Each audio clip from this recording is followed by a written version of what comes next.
तथागत भगवान गौतम बुद्ध, घटनेचे शिल्पकार प्रखंड पंडित डॉक्टर बाबासाहेब आंबेडकर यांना त्रिवार वंदन करते। तसेच माता रमाई, माता भीमाई, माता सावित्रीबाई व क्रांतिसूर्य ज्योतिराव फुले यांच्या कार्याला त्रिवार वंदन करते। महाराष्ट्राचे आराध्य दैवत छत्रपती शिवाजी महाराज यांच्या कार्यास देखील विनम्र अभिवादन। आज या ठिकाणी आपण नितनवरे परिवार यांच्या घरी उपस्थित आहोत। कारणही तसंच महत्त्वाचं आहे।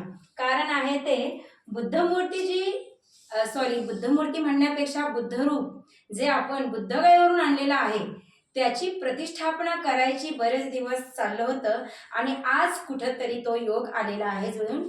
आणि ते आज आपण खूप मोठं कार्य इकडे नितनवरे परिवाराने केलेलं आहे। आम्हा सर्वांना या ठिकाणी त्यांनी आमंत्रण दिले, बोले आपण सर्व जमलोच आहोत तर बुद्धवंदना घेऊया आणि आपण बुद्धरूपाची प्रतिष्ठापना करूया।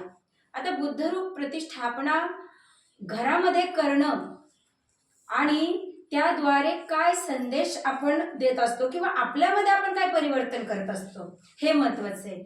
तर मला असं वाटतं बुद्धरूप ज्यावेळी आपण पाहतो तेव्हा बुद्धांच्या चेहऱ्यावर असणारं जे शांती आहे, बुद्धांच्या चेहऱ्यावर असणारं जे समाधान आहे, त्यानंतर करुणा आहे, दया आहे, ही जे सगळे गुण आहेत ते कुठेतरी आपण आपल्यामध्ये सुद्धा आणले पाहिजे असं मला वाटतं।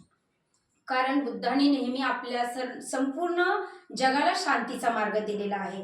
शांती जेवढा आपण शांत राहू, आपण कुठेही घरामध्ये कलह होता कामा नये, समाजामध्ये कलह होता कामा नये, नेहमी शांतीचा मार्गाने जर आपण चाललो तर सर्वच आपलं आयुष्य आहे ते शांतीचं होणार आहे आणि नेहमी आपण समाधानी राहायचे। कोणत्याही प्रकारची आपण हाव करायचं नाहीये किंवा आपण म्हणूया त्याला काय म्हणतो आपण की लोभ करू नये।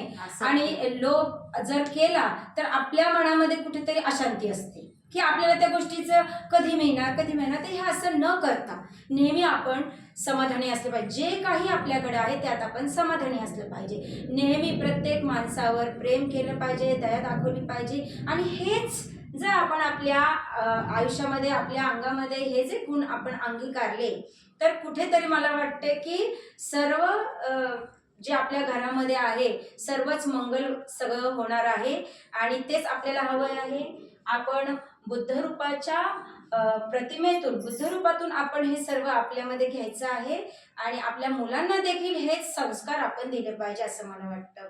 तर मी माझ्या गायकवाड परिवारातर्फे नितनवरे परिवाराला खूप साऱ्या शुभेच्छा देते, सदिच्छा देते आणि सर्व इथलं पुढचं आयुष्य आहे ते तुमचं समाधानाचं जे आहे तसेच शांतीचं लाभो अशी मी सदिच्छा देते। जय हिंद।